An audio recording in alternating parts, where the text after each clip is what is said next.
everyone is doing all right tonight. It is, let's see, 7:58 p.m. on a Sunday. If I'm not mistaken, this is daylight saving time. So we either are going to gain an hour, what is it? Spring forward, fall backwards. I listened to the last video, and the last video sounded okay, or at the very least passable. The fan was in the background. And so I'm going to leave it. I'm not going to do that video again. I hate doing videos twice, and if the video is passable, I'm going to let it ride. Instead, I'm going to do, I have this thread in my head that's not necessarily fully formed, but it's a thread in my head, and I'm going to pull a thread, and I'm going to run with it. I've said I'm trying to stop saying so this is going to be somewhat difficult to do when it's not a little bit more fleshed, but I'm going to run with it. Let's see where it goes. I just stopped an But filling it with, I just stopped an kind of kills the point of saying, I'm not trying to say So Bernie Sanders is, one of the things that he's trying to do is try to get 1 million people to have this quote unquote political revolution. And in trying to have this political revolution, to bring a certain degree of political force, to bring the mob back into the political sphere. Because he understands that even if he gets elected, under the best circumstances, those people who's in Congress has no, what forces them to choose and work on a deal that Bernie Sanders wants? What forces or what pushes them? He doesn't have anybody to have a, hitman to whack them or anything like that. He has to convince them or create enough political will that makes it painful for them not to support him. The reason why he wants so many people all across the United States is because he wants those people to be able to deal with the congressional leaders that he has to get on his side for particular issues. That's what it boils down to. Either they're going to be primaried or they support his agenda. Now, I understand this. This makes all the sense in the world, and he understands it, meaning he understands that if he's trying to get Medicare for all, single payer, all this other stuff, expanded college, Social Security, there are plenty of Democrats that completely disagree with what Sanders is trying to accomplish for the American public. And they will stop him, and they will come up the works, and they will work with Republicans to do so. So that's the whole reason for the 1 million people across the United States. So given the 1 million people from across the United States, politics always seems somewhat weird to me, odd to me in some respects, especially when you get to this thing of economics and you get to the thing of how we function in a larger context of a society. When you look at a society, if you're just looking down at how things work and how things operate versus the realities and the outcomes of it, it doesn't make sense to me. It always seems bizarre to me. In a system where the overwhelming majority of the people will never be capitalists, the overwhelming majority of the people are going to work in some sort of job. And for the most part, they're not going to invest in the stock market unless they have some kind of portfolio. The overwhelming majority of the people are just getting by. They're making ends meet. They're, in some respects on a hamster wheel. It's odd that we look at the world from the perspective of the 1% when it's the 99% that live in that world. I hope you understand what I mean when I'm saying this. There seems to be a fraying of the social contract, or at the very least the social contract needs to be renegotiated. And I suspect that if anything that Sanders does is lasting, meaning if he gets in and he's able to make some kind of lasting change, granted, I'm assuming that there's going to be somewhat of a mob involved in this process, but he gets some sort of lasting change. The catch of it and the caliber of it will be determined by how long it can withstand, how long it can last. FDR's legacy lasted 50 years, almost a century, or half a century, or more, a little bit more than a century. Will it stick? Will you be able to put something in that lasts, that the people can look at and say, yes, he was able to do this, this, and this, and my life materially changed for the better because of it? And this is not really about Sanders per se. It's more so about what would need to be instilled into the working class. That a perspective, and many times where people feel atomized and they feel left and isolated, that needs to give way to a different perspective of working in coordination with other people who are within your class. Looking at this kind of structure from a top down and saying there are ways in which we relate to each other that go beyond just purely things of identity. And the ways that we relate to each other in ways that are purely identity lump us all within the same class.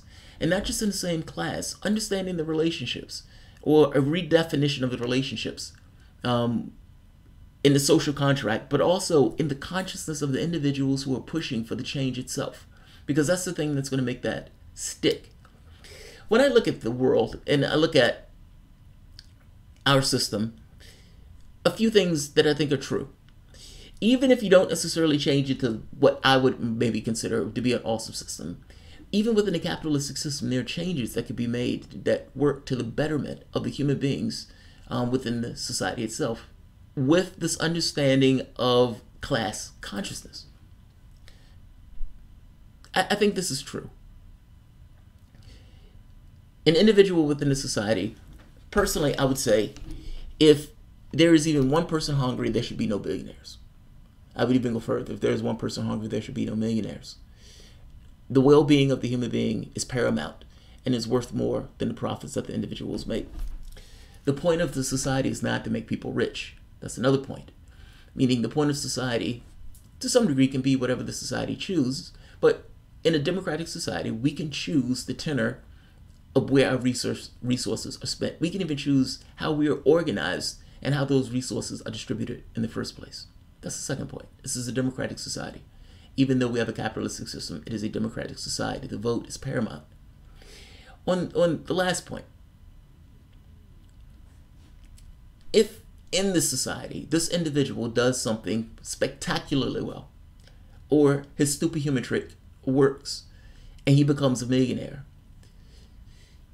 it is absolutely true that that person could not have become a millionaire or billionaire without people to buy his product or for people to build this product. Meaning, in both cases, his ability to be a millionaire or billionaire is entirely dependent upon the people who work in that particular shop or buys the products of the shop. Meaning, individuals within the society itself make that individual exist. That millionaire is impossible to exist without a society that allows it from the standpoint of law, but also without the people to engage in the products by making it or buying it. Human beings are paramount to the process. This idea that somebody pulls himself up by their own bootstraps is a myth. It doesn't exist. They are entirely dependent upon you.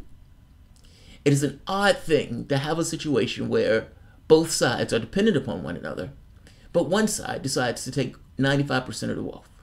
This nudging and pushing the political class that moves further and further to the right on economic issues because, of course, the people with the dollars are the ones that are tugging the purse strings or tugging at the strings of the politicians. And to some degree, they may even just fundamentally agree with the narrative and the point of view of the people who are giving them cash because they're in the room with the people who are continuously giving them cash. But the relationship needs to be revamped. The relationship needs to change. If anything that Sanders can accomplish, the thing that needs to take place is within the consciousness of the workers themselves. They must fully and realize that there is no millionaire or billionaire without them. And the notion that all of this wealth gets accrued into one side of this community when the entirety of it is dependent upon one another. Meaning, anything that you go out and do, it's going to be somebody's doing some kind of labor. Anything that you look on television, somebody's doing some kind of labor.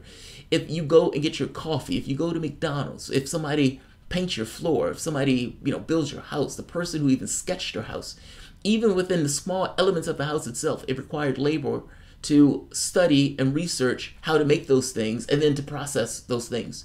Meaning even every nut and bolt, even the arch itself was something appropriated for somebody else's labor. I'm saying all of it is a work of labor.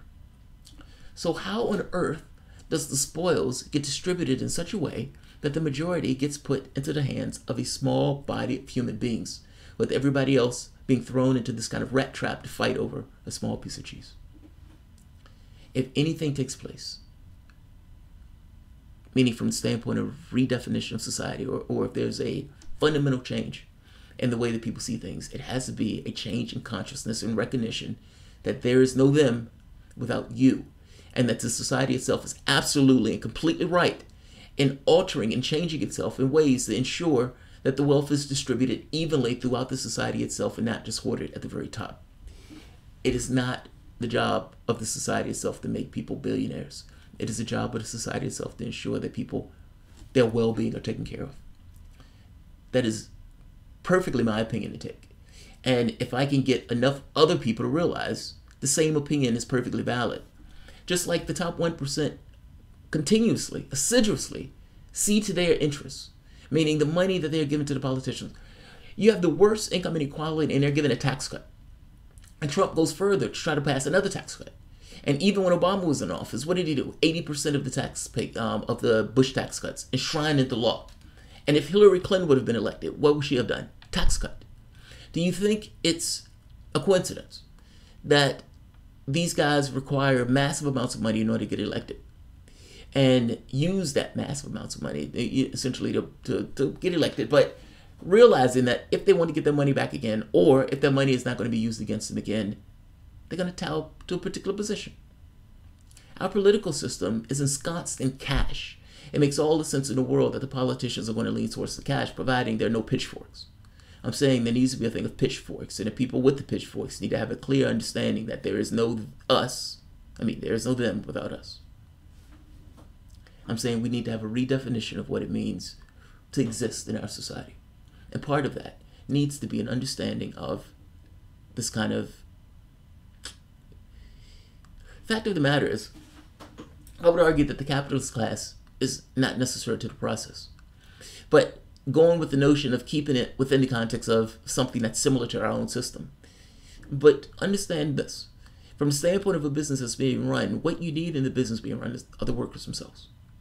The workers themselves can build the products themselves. They can run the business. They can run the company as a democratically run organization.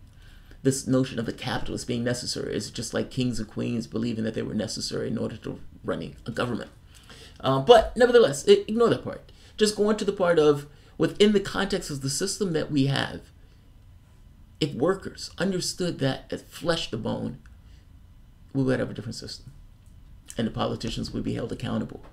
And accountability would mean they would lose their seats under circumstances in which they go against, you could say, the prevailing wind. I'm not going to keep this one long, but it's a thread of thought, so I was going to run with it. All right, I'm going to end this. If you guys enjoy the content, please feel free to share, like, subscribe. You can always support the PayPal or Patreon. I think so.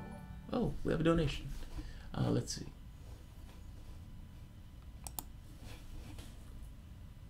What is this? What is this? What is this? What is this? What is this? Tutorial. Uh-oh, what is this? I see a Balthazar tutorial. Uh-oh, I got a Balthazar tutorial. Fucking A. I'll have to check this out.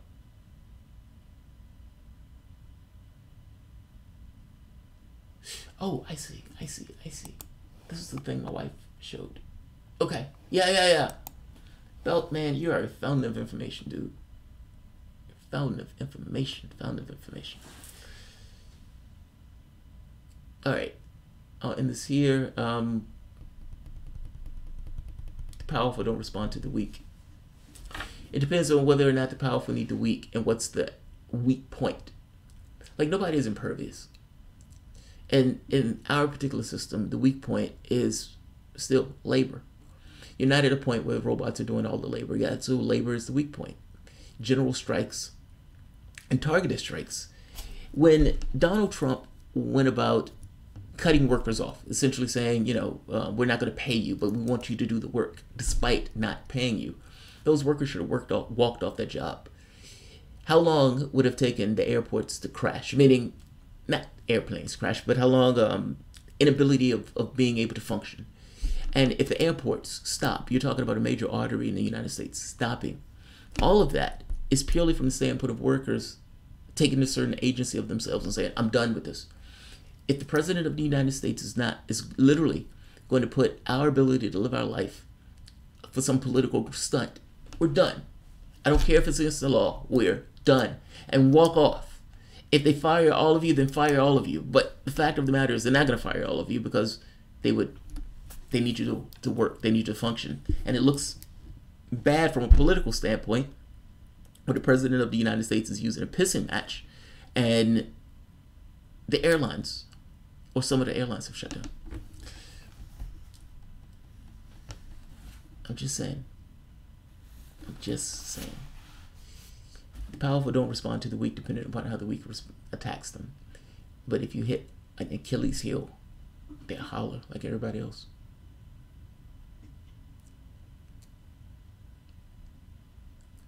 Alright, I'm going to end this. Thanks all. I'll see you guys in a few, probably in the morning, maybe not this evening, because it's almost 8 o'clock here and I'm wearing down. I'm having low energy, as you can tell. Alright, thanks all. I'll see you shortly. Have a good night.